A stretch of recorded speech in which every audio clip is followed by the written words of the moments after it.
There's 5 moving parts in buying a business. And I'm going to talk about each one of these moving parts. I'm going to introduce you to the moving parts. Number 1, you got to find one. You can't buy a business unless you find it. You got to be able to value it. How much is it worth? You got to be able to buy it, which means figure out how to structure the deal. You got to be able to finance it.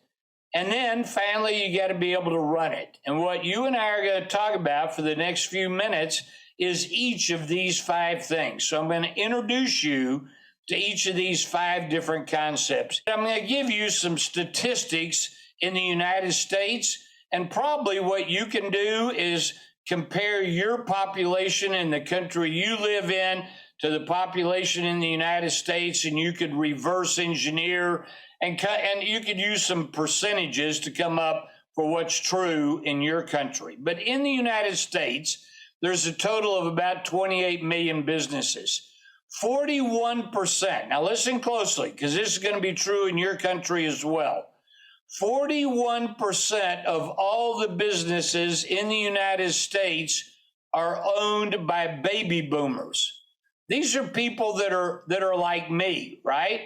There's 12 million businesses in the United States that are owned by people who are old, tired, sick, and dying. The reason you want that kind of seller is because people that are old, tired, sick, and dying are committed. They got a problem, right? They can't go to the grave with this thing. They got to figure out what to do with it. So 41% of all businesses are owned by people that got to figure out what to do next. 98% of all businesses are relatively small. They have fewer than 10 employees. So it's not like you're looking at a universe of all big companies. Most of the companies that are out there that are easily digestible. Here's a key. This is a key statistic. 30% of all these businesses are currently for sale. Now, they may not have listed the company yet with a broker or like you would a house, list it with a broker. There's business brokers who do for businesses what real estate agents do for houses. So not all of these businesses are officially on the market, but 30% of them, if you walked in the front door and said, you want to say your company, 30% of them would say, yeah, I want to. The other 60%, there's another 60% of all business owners that don't have a plan. They know they need to make a transition, but they literally do not have a plan. And those are those baby boomers that I'm talking about. They know that this thing needs to go through some sort of event, a transfer of ownership, but they don't know how to do it. They don't have a plan. The average price for a business, these businesses, under $500,000. And the bulk of that price can be financed relatively easy. I'm going to show you how to do it in a minute. So the average multiple of earnings, that's how businesses are traded. That's how when a business owner, a seller decides that it's time to sell, typically they will be priced at some multiple of earnings. And the average multiple is 2.5 to 3 times. So if you have a business that's making $100,000 a year of profit, of earnings, chances are it can be bought for someplace in the neighborhood of about $250,000. Now, I know what you're thinking. You're probably thinking, well, Keith, I mean, that's great, but I don't have $250,000. Well, you might not, but I haven't told you yet how to finance it. And so if you just stay with me another minute or two, I'm going to show you how for a relatively modest amount of money, not free, not no money, but for a relatively modest amount of money, you can tap into some serious asymmetrical returns.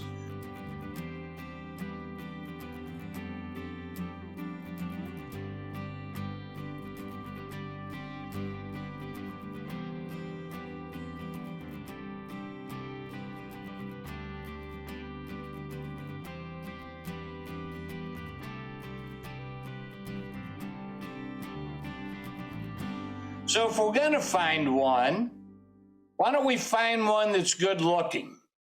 Now, if you happen to already own a business, then this is the part of this presentation that you need to be paying real close attention to. Because buying a business and exiting a business are simply flip sides of the same coin. I mean, if you stop and think about it, what makes a business attractive to buy is what I should be doing if I'm a seller and or interested in selling. I need to do all these things in order to make it attractive to someone else. So if we're going to buy a business, we ought to at least identify what makes it good looking. And one of the things that makes it good looking is that there's demand.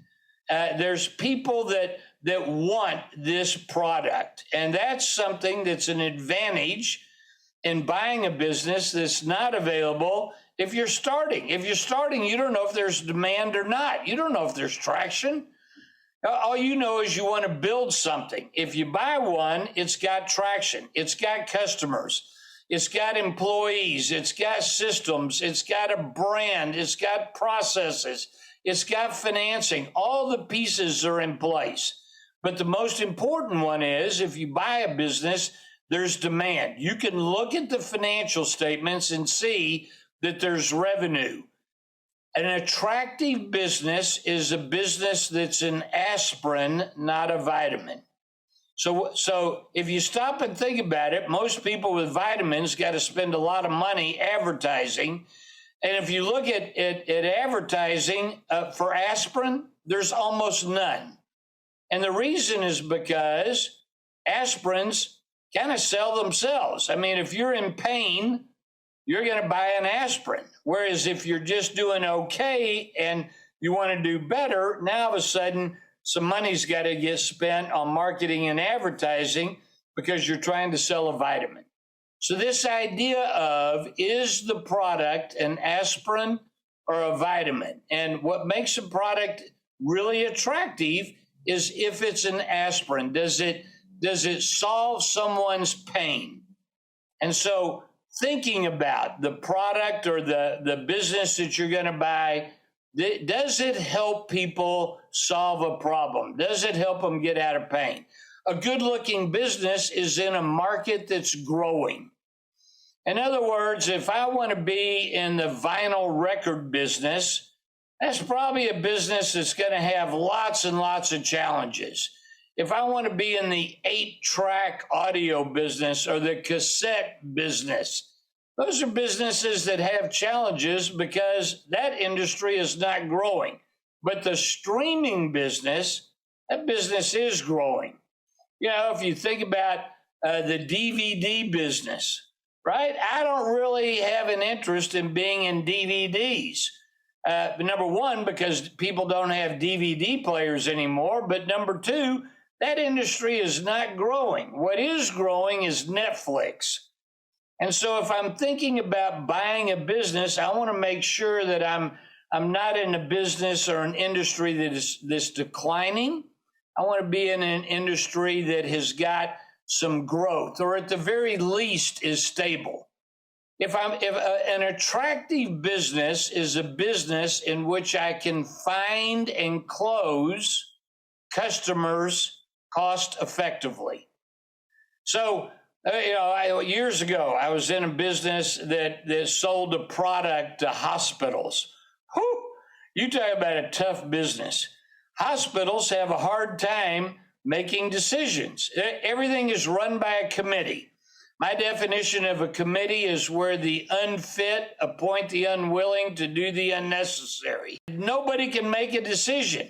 And so that makes it incredibly difficult to be able to sell. You want a business that has a moat, a moat. So there's something that is protecting the business and keeping the competition at bay. And if you can find a business that has got, maybe the moat is a location. Years ago, I owned some car washes, and one of the great things about that particular business was that the city council wasn't going to approve more car washes for that particular geographic area. So I had kind of a moat. Maybe the moat is the friction of a customer changing to a different supplier. Maybe the moat is that there's some kind of attractive pricing or product that's available. So, but what makes a business, one of the things that makes a business attractive is that there's some kind of drawbridge or secret sauce or something.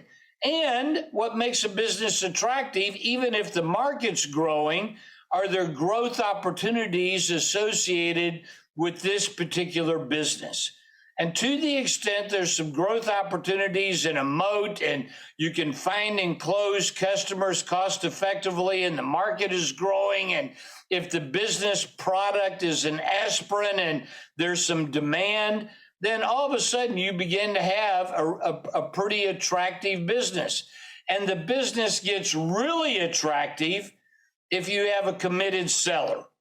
And a committed seller is old, tired, sick, and dying, who hates their kids. You have a committed seller. And it turns out there's a bunch of them out there. Shoot, 40% of all businesses are owned by the old, tired, sick, and dying. They got to do something different.